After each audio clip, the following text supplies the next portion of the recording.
You know, I never thought a story could break your heart twice. Once when you live it, and again when someone steals it. My name doesn't matter much now. People used to call me Nana, and for a long time, that's all I wanted to be. Someone's warm memory, someone's home. I spent my life writing, not for fame, not for money, just little journals, pages filled with thoughts, moments, and the kind of secrets you whisper only to paper. I believed my stories would die with me, but life had a different plan. My granddaughter, Lily, she was the bright one. Dreamer, writer, always scribbling ideas on napkins. I loved watching her chase words like butterflies. She used to sit by me, reading my old diaries, and she'd say, "Grandma, your life could be a novel someday." I'd laugh and tell her, "Some stories are meant to stay safe between two covers, my dear." But I was wrong. Because one day, I opened a bookshop window and saw a familiar title staring back at me. My words, my life, dressed in a stranger's name. My granddaughter's name. I didn't scream. I didn't cry. I just stood there, feeling the world tilt. The very person I taught to write had rewritten me, erased me, and sold me to the world as fiction. People praised her for her imagination. They called her a literary genius. They had no idea she'd simply stolen the truth, my truth. But I didn't chase her. I didn't call lawyers. I let her believe she'd won. Because you see, my revenge didn't need noise. It needed time. And when the time came, when the lights dimmed, the curtains opened, and her movie began, my name appeared first on the screen. Story concept by E.M. Rivers. That's me. So sit with me, dear. Let me tell you how a stolen story became my greatest one yet. And I've always believed that every woman lives many lives in one lifetime. The young dreamer, the new wife, the worried mother, the lonely widow. All of them live somewhere inside me. That's why I kept journals, to remember each version of myself. I started writing when I was 17, back when ink smelled like possibility and paper felt endless. Every night, after everyone went to sleep, I'd pour my heart onto those pages. My husband, Arthur, used to tease me about it. He'd say, "You're writing the next great novel, aren't you, love?" And I'd smile and reply, "No, dear, I'm just writing the story of us." When he passed away, far too early, far too quietly, those journals became my only way to talk to him. Each entry began with his name, like I was still writing letters he might one day read. I wrote about the house we built, the garden he loved, the laughter that echoed through empty rooms. My words became my company, my comfort, my confession. Then Lily came along, my little light, my son's daughter. She had Arthur's smile and my stubborn heart.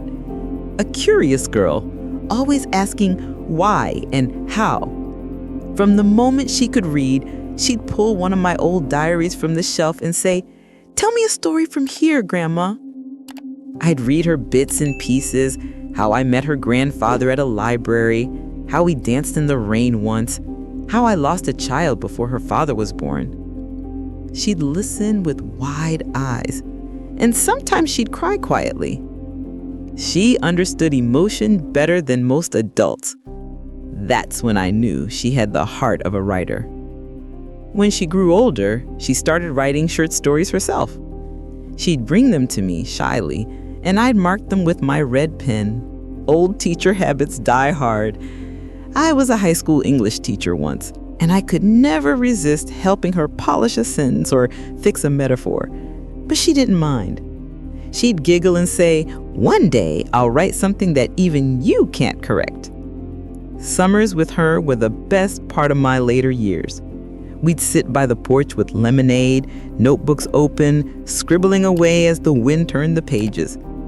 She'd ask me questions about my life, about Arthur, about her father, about the time I ran away from home at 16 to see the ocean. I told her everything, maybe too much.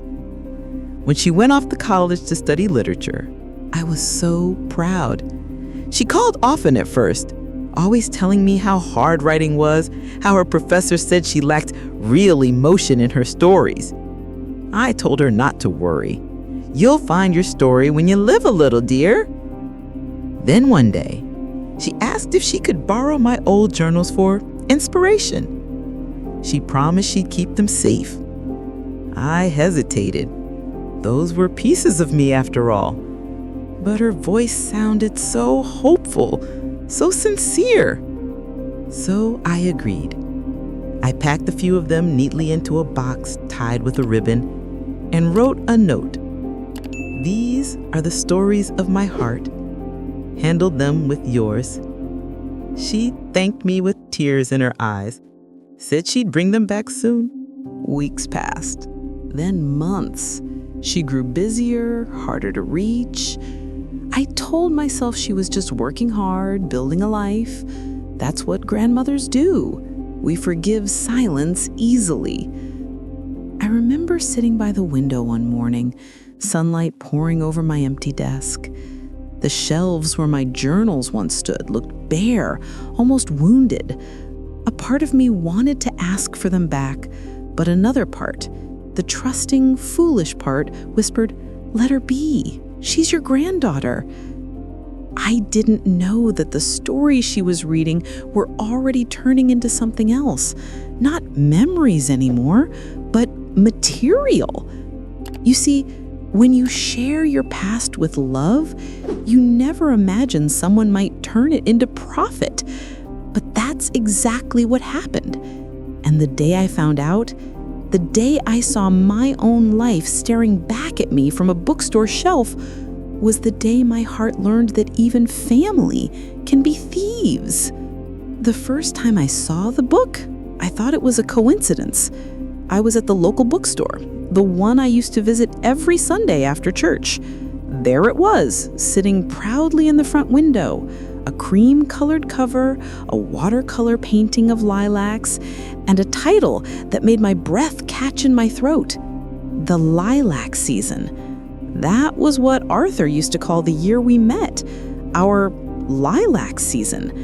I used that phrase in my journal hundreds of times. My fingers began to tremble as I leaned closer, and then I saw it.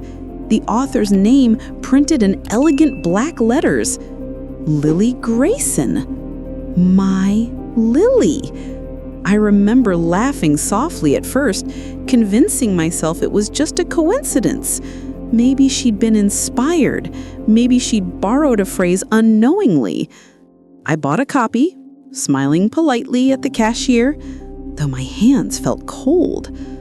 When I opened it at home, the first line nearly stopped my heart.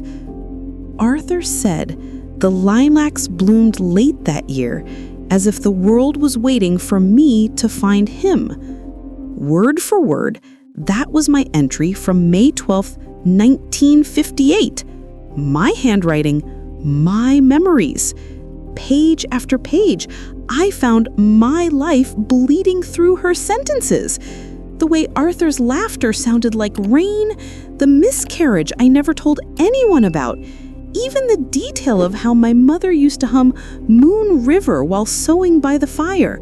She had taken everything.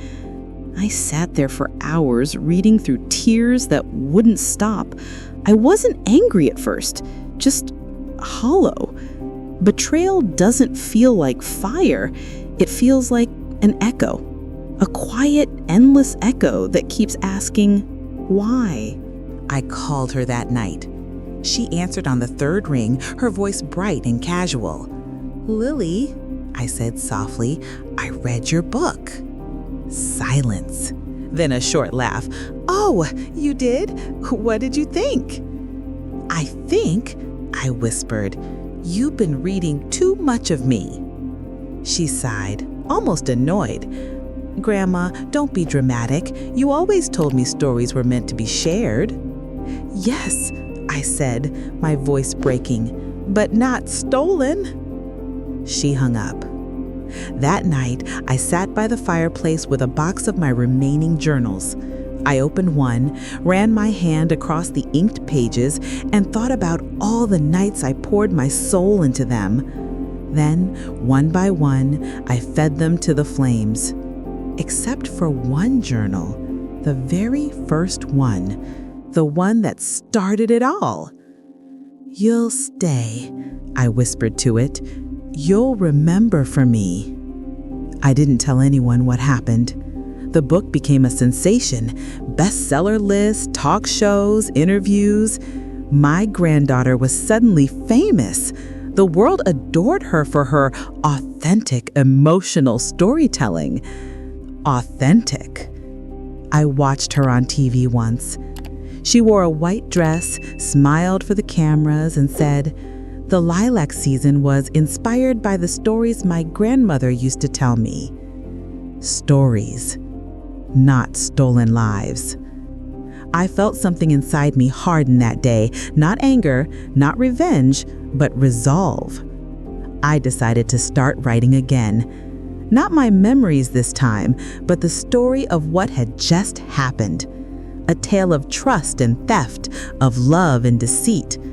I changed the names, of course, called it Stolen Pages.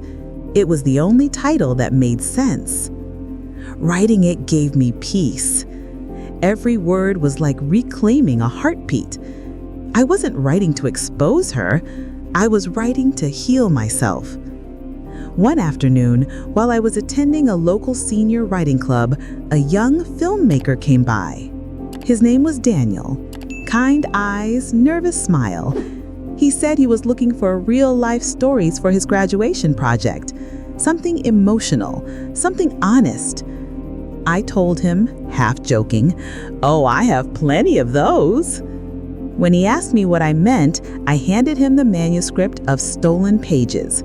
I said, "It's fiction, but not really."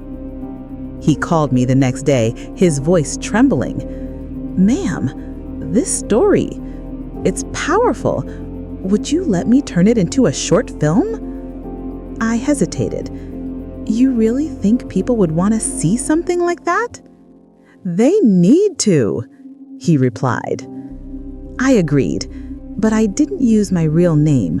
I signed the release form as E.M. Rivers, a little secret nod to my maiden name, Evelyn May Rivers.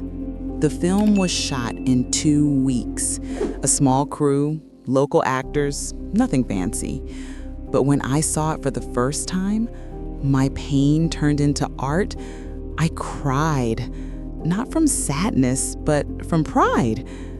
Stolen Pages went on to win a regional award, then caught the attention of a film studio. They wanted to expand it into a full feature. Daniel called me with excitement, his voice shaking. They want to buy the rights. I gave my quiet blessing, never revealing who I truly was. And then, fate, or maybe irony, stepped in.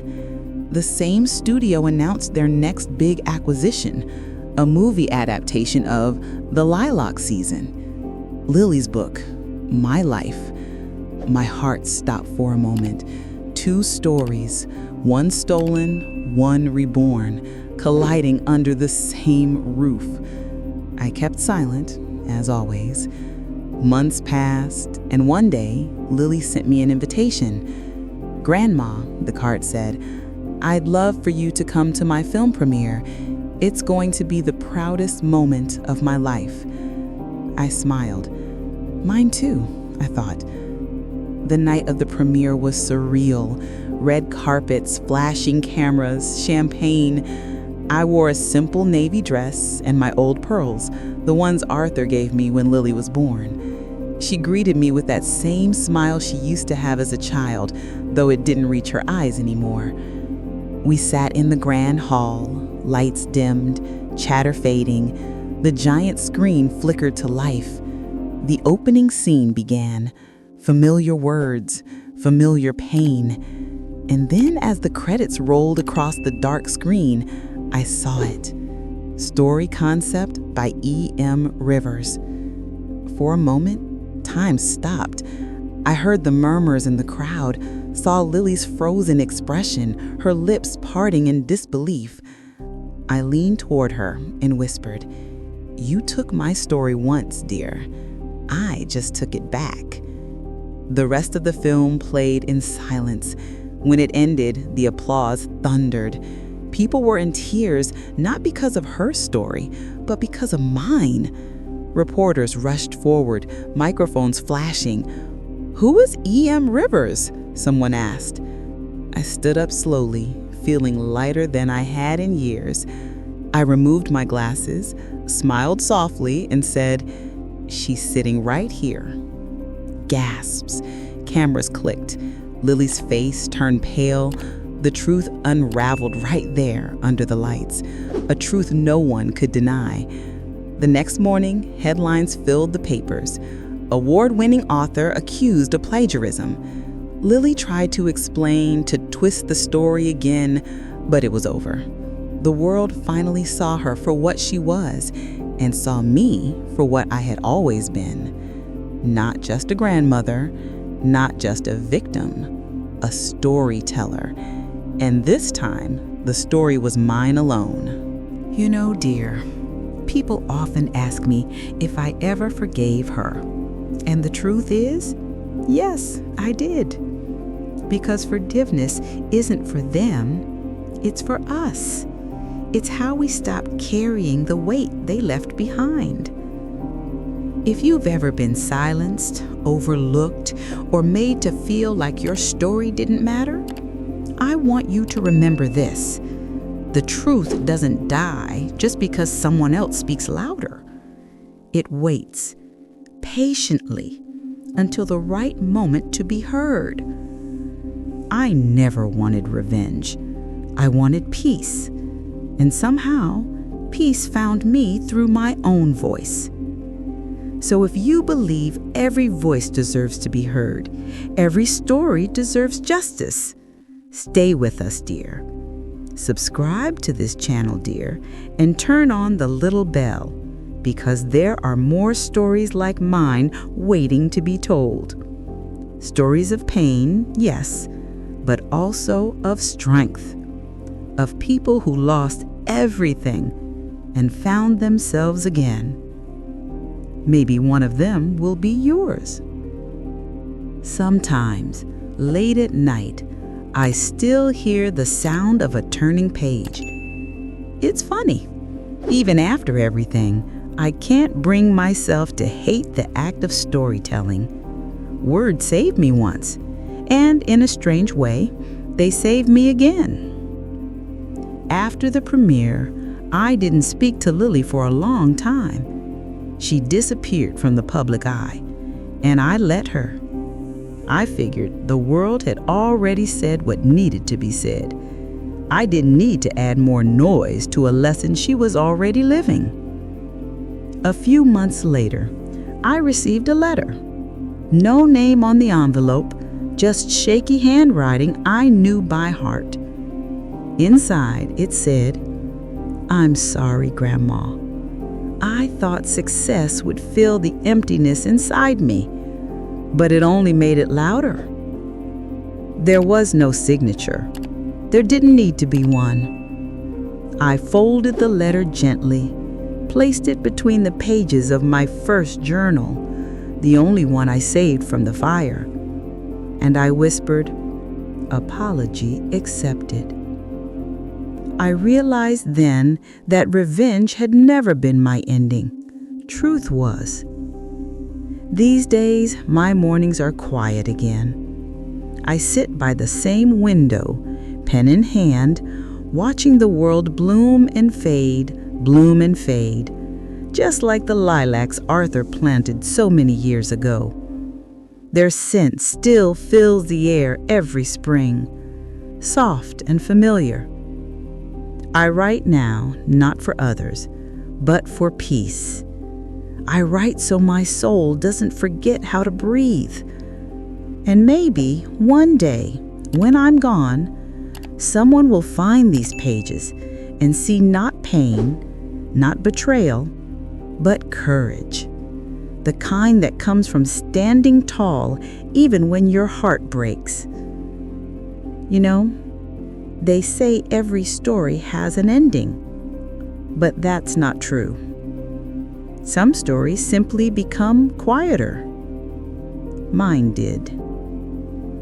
And if there's one thing I've learned, it's this.